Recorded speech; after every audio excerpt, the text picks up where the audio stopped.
Jelah pergi kejap, pergi kejap. Dekat je, pergi dekat je. Pergi dekat je. Yang pergi dekat je, tak payah sentuh. Pergi dekat je. Go.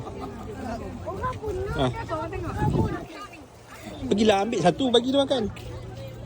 Ya. Pergi ambil. Baik.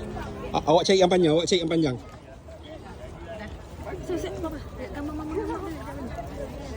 Okay.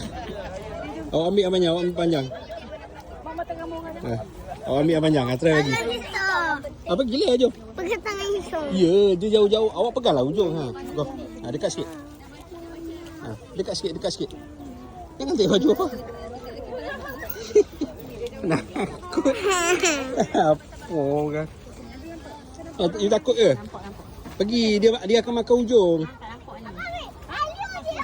Dia akan makan ujung, so depan sikit. Dia bukan nak makan tangan awak.